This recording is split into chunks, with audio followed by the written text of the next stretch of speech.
5 conversamos con el ingeniero Santiago Serrano. Él tiene amplísima experiencia en un tema del que mucho se habla, pero poco se sabe, que es el control electoral, que es una especie de cuco que se presenta en cada elección cuando hay partidos o movimientos que no tienen cómo solventarla, cómo armar un control electoral que se requieren más o menos 45,000 personas, no es cualquier cosita, no es un tema bien grande. Entonces justamente vamos a conversar con él. Él es parte del equipo que cuidó los votos como profesional de ADN, y queremos empezar explicándole cómo hicieron ustedes este equipo que desde mi personal punto de vista no hubo en la primera vuelta electoral, Santiago. Buenos días, gracias a todos, gracias a la audiencia. Déjame hacer una precisión primero. ¿Cómo no? Hacer control electoral es como querer darle forma a una gelatina. Ya. Agarras un lado, se te escapa otro, tienes que agarrar el otro, se te escapa otro pedazo, y tienes que hacer esto de tal forma que para que el día domingo que llega la elección esté en la mejor forma. Claro. Estas cosas cambian todos los días. Si a mí tú me llamas el día martes y me preguntas, ¿estás listo? Yo te digo el domingo. Claro. El viernes me llamas, ¿estás listo? Te digo el domingo.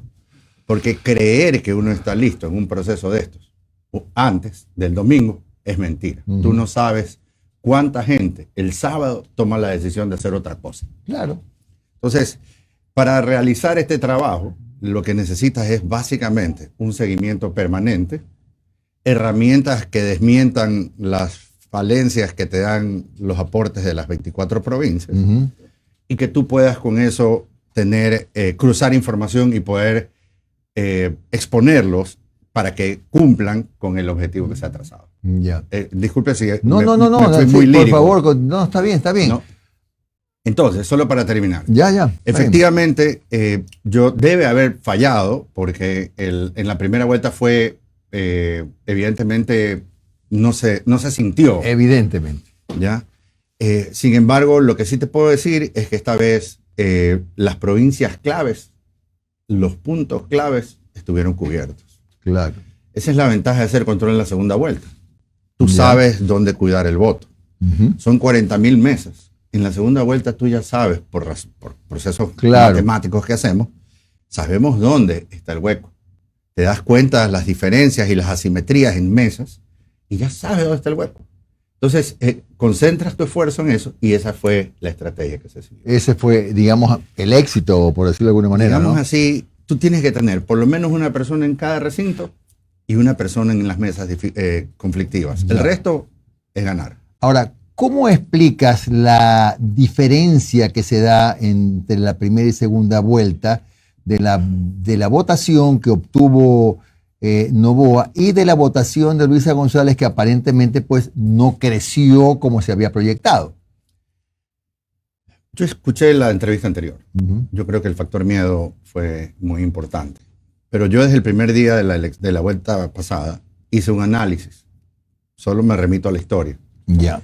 Las segundas vueltas, generalmente la sierra se concentra en un candidato y la costa se concentra en otro. En la primera vuelta, Daniel Noboa le ganó con 18 puntos a Luisa en la sierra. Y en la costa ganó Luisa con 8 puntos, más o menos. Pero hay una curiosidad ahí. Resulta que los otros candidatos, todos los candidatos, en la sierra tuvieron casi 800,000 votos. Y en la costa 350. Entonces el pastel a distribuirse era clarísimo. Era el pastel grande era la sierra, contrario a la primera vuelta, y el pastel chico era la costa. Por eso yo nunca entendí las estrategias, y no voy a meterme en el tema político, porque las estrategias tienen que ir atrás del electorado que buscas. Y yo no creo que las estrategias de la Revolución Ciudadana fueron atrás del electorado. Es decir, parecería que no fueron atrás del electorado de la sierra. Exactamente. Y Noboa así. Yo creo que Daniel Noboa fue atrás de todo el país. A mí, yo vi una campaña en territorio en la costa, en la sierra. Yo vi un trabajo de campaña pocas veces visto. Ahora, Santiago, igual quiero que me precises, solamente tuvo un incremento, no sé si fue de más o menos 150.000 votos la votación de Luisa de la primera vuelta versus la segunda vuelta. Sí, fue alrededor. Explícamelo, por sí, favor. Efectivamente. ¿Quieres ver el cuadro que tienes o no sí, todavía? Quiero decirte lo que en mi opinión realmente pasó. Ajá. ¿Ya? En la primera vuelta nosotros analizamos las actas y encontramos muchísimos mesas donde candidatos que evidentemente, digámosle los otros, para no hablar de nadie en especial, de repente aparecían con 150 votos, aparecían con 180 votos y la candidatura de Daniel Noboa tenía 0 o 10 o 1. Eran unas asimetrías poco entendibles. Entonces eso es lo que el control electoral evita que pase. Ya. Ese es el tipo de cosas. En otras palabras, yo asumo lo que voy a decir, yo. No te voy a hacer que lo digas tú. En otras palabras, si hubo alguna irregularidad fue en la primera vuelta, no en la segunda, porque ya tuvieron control electoral. Pero obvio. Yo creo que, y quiero que en esta entrevista me regales 2 minutos porque tengo algo que decir respecto del proceso. Porque por supuesto. La invitada anterior con certeza dijo algo que es verdad, que el proceso posterior previo al escrutinio y posterior al escrutinio es bueno. El problema del proceso electoral ecuatoriano es el escrutinio. No es ni antes ni después. Todo eso está perfectamente bien mecanizado, funciona como un relojito. Pero el escrutinio es cuando tú le das esto a 200.000 personas que contratas por un día, que lo capacitas 3 días. Pero un año antes, las universidades regionales envían los listados sin ningún reglamento. Sin ninguna condición. Explícame cómo sabemos quién vino a contar los votos. Porque el que cuenta los votos en este país no es el CNE. El CNE lo que hace es recolecta las actas y las totaliza. Entonces, el que cuenta los votos son los delegados de las universidades. Yo creo que ahí explica bastante lo que pasa en los procesos. Lo que entiendo entonces es que tú serías partidario de, bueno, como yo, de que haya alguna suerte de modificación para que alguien le escuché, no sé si fue a ti mismo, Santiago, que por ejemplo estudiantes de los 2 últimos años de colegio debidamente preparados también sean parte de las juntas. Yo tengo algo un poquito más agresivo. Hay que cambiar la ley. ¿Ya? Y hay que obligar a una auditoría mínima de las mesas seleccionadas por los mismos partidos en algún tipo de regla, ¿no? Para que no venga el que sacó medio por ciento a pedir la auditoría, porque no va a afectar. Lógico. Que hay alguna regla para que los incumbentes de la segunda vuelta o de la primera, ahí sí sería importante, escojan un porcentaje de actas que se abran por defecto. Y que en ese momento, el mismo reglamento o ley establezca que si existen ciertos parámetros se abra más y que haya sanciones para los miembros de las juntas receptoras del voto que causan esos problemas. Claro. Para que la gente que vaya a las juntas receptoras del voto no sea sometida con amenazas o con proposiciones indecentes, digamos así, para que hagan travesuras. Claro. Bueno, aquí yo he dicho, puedes interrumpir cuando quiera, Gustavo. Sí. Aquí yo he dicho 1.000.000 de veces que en todas las partes del proceso de escrutinio puede haber alguna trasfasía, pero la matriz está en las mesas. Es la mesa. Es en las mesas. Es en la mesa porque informáticamente es facilísimo pescar los problemas del sistema informático. Claro. Si hicieron el cambiazo del acta, tú tienes tu acta de resumen, la comparas y de hecho, de las maneras más fáciles. Y un apagón. Es que el apagón, yo voy a desmitificar eso. Y yo estuve cerca de ellos y de hecho cooperé posterior al problema. Y le digo, el apagón fue del sistema de difusión, no fue el sistema de procesamiento. Ya. El sistema de difusión es el que presenta la información a la gente. Ningún informático con 2 dedos de frente va a poner el sistema de producción conectado al internet. Nadie lo hace. Tú eso lo tienes sin internet. Ya. Todos los sitios de escaneo van directo al centro de procesamiento. Ninguno es internet. Todos son lo que se llama VPNs, Virtual Private Networks, que básicamente no digamos que no hay forma de hackearlo, requiere a alguien de niveles muy altos para poder interferir con ese tipo de tráfico. Entonces, Ahora, lo que marcó la diferencia entonces entre la primera y segunda vuelta fue el control electoral. En buena medida, ¿no? Yo quisiera decirte que fue la única, pero no fue la única. A mí no me gusta mentir ni engañarme, ni engañar a nadie. Algo que se podría agregar ahí, Jimmy, ingeniero Santiago Serrano, el compromiso de quienes van a hacer el control, que no solo van por una cantidad que se va a ganar ese día. Es que el control electoral se hace con el liderazgo local. Si solo es mercantilista, transaccional, vas a tener un control muy malo. Muy malo. Tiene que haber un compromiso. El que hace el trabajo en la mesa tiene que quedar mal, y quedar mal le tiene que afectar. ¿Me explico? Él le tiene que responder al líder de barrio, el del líder de barrio le responde al del cantón, el del cantón le responde a la provincia. Es una pirámide. Y eso es lo que nosotros hacemos. Ahí está mi trabajo. Yo hago un sistema de seguimiento con una pirámide y una cadena de responsabilidades. Y yo le digo, usted, Jimmy Jairala, que tenía encargado Jimena, falló. Claro. Apuesta más a la fidelidad también, ¿no? Sin duda. Importante. Sin duda, sin duda. Pero es el compromiso que tiene que haber. Si es solo transaccional, si es solo págueme, por eso me voy, le van a traer un pocotón de actas que son actas de defunción. Porque abrir una urna, una vez firmada el acta, es dificilísimo. Solamente tiene que haber la clara muestra de las dos contrastando, y falta de firmas. O sea, cosas muy sencillas que pescarlas para nosotros que hacemos el trabajo es fácil, pero resulta que eso no te mueve la elección, sino medio punto, si te va bien hasta un punto. Pero mover 12 puntos no mueve a nadie. Hablar de fraude no tiene ningún sentido, ¿no? Yo creo que fue en el calor de la noche, sin duda. Y ella no es experta electoral. Alguien se lo dijo. Claro. Alguien se lo dijo y... Santiago, dos cosas también importantísimas, ¿no? Una de ellas, solo para que quede claro, tu intuición como técnico es que en la primera vuelta hubo algunas irregularidades. Yo te diría que en la primera vuelta hubo irregularidades. Hubo irregularidades. En las mesas. En las mesas. En las mesas. Ahí es donde hubo alguien que contó mal o que contó al revés. Es que no sé si fui, perdóname, no quiero sonar mal. No sé si fui claro. Mira, las universidades mandan esas listas. Esa parte fue clarísima. Tú no tienes que decirle a ese que va adoctrinado qué tiene que hacer. Él se le inventa en la mesa. Sí, es facilísimo hacer trampa en la mesa. Yo tengo un hijo de 20 años que le tocó hacer mesa y él se la quería sacar como todo el mundo quiere, y yo no voy a decir que lo ofrecí, le dije, no, tienes que ir, esa es tu obligación. Ese tienes que cumplir. Y fue a la mesa, al regresar le dije, hijo, ¿qué tan fácil es hacer trampa? Me dijo, de cualquier forma, me dijo, porque al fin y al cabo, la gente termina distribuyendo el uno, a ver, tú cuentas esto, tú cuentas el otro, cada uno se encarga de lo suyo. Es la forma que se distribuye. Lo que escribe el CNE, cómo hacer las tareas, nadie las cumple. Nadie las cumple.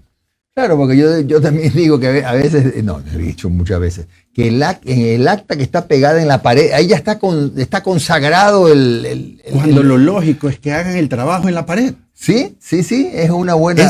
No, es que eso es lo que dice el reglamento. Tienen que hacerlo en la pared cantando. Claro. Eso no pasa. Ahora, Santiago, ¿por qué hay tanta diferencia entre el exit poll, la encuesta, más allá que sabemos que son fotos del día, que el otro no es, que el exit poll también tiene grandes posibilidades de fallar, pero ¿por qué tanta diferencia?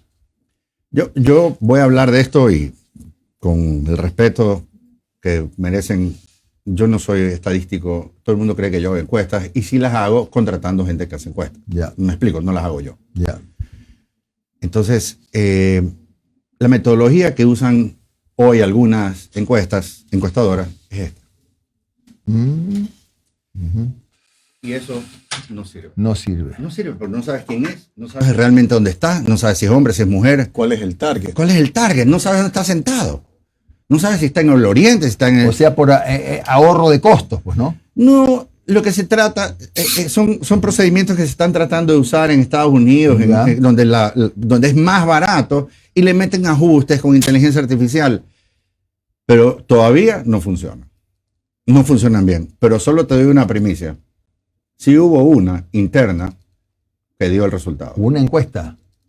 ¿Y por qué nadie la conoció? Porque es interna, porque para publicarse necesitas autorización. Claro, ahora, ¿estás hablándome de un conteo rápido o de un exit poll? No, te estoy hablando de una encuesta del día sábado. Una encuesta del sábado, ¿ves? ¿Ya ves? Lo que uno se entera, se entera, pero después. Pero hay muchas empresas que contratan encuestas privadas para ellos saber cómo, claro, para claro dónde que ir. Sí, claro que sí. Por ahí va la respuesta a tu Hubo pregunta. una. Que le pegó me habías con mucha pedido, precisión. me habías pedido 2 minutos para explicar algo. Sí, este cuadro. Ya. Ya. Pongamos el cuadro otra vez, por favor.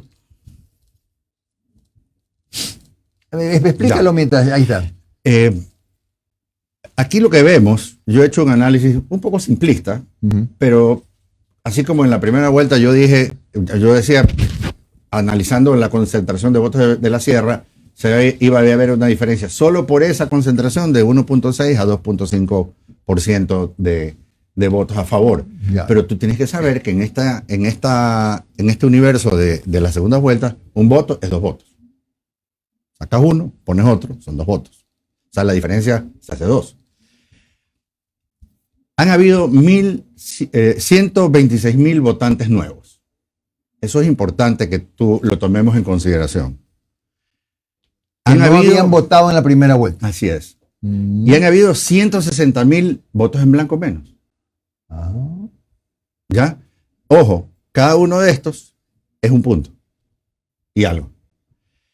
A mí me parece que lo que pasó, además de esto, el control electoral ayudó en la diferencia de los blancos y ayudó en que esa migración que hubo a otros candidatos se evite que se vayan a los nulos o a los... Porque es lo que realmente sucede en esos momentos. Entonces hubo una presencia importantísima del control en varias provincias. Como es normal, hubieron problemas en algunas, pero el compromiso que hubo a nivel nacional en este proceso fue realmente importante, importantísimo. Y en esa suma nos acercamos al 1,5 millones Así es. de votos nuevos, diferencia de blancos, Esa es más o menos el análisis. diferencia de nulos y la Y votación. aquí veo algo que es muy interesante y por eso yo digo, la diferencia, puede haber habido 10 factores más, pero el control electoral fue fundamental. En la primera vuelta 2,15% de blancos, en la segunda vuelta 0,66% de blancos. Sí. Este es un tema interesante también, ¿no? Sí, para nosotros el control electoral tiene el principal efecto es disuasivo. Es disuasivo. Porque lo que hace es como tener un policía parado afuera de tu casa. Va a disuadir a los ladrones a que roben.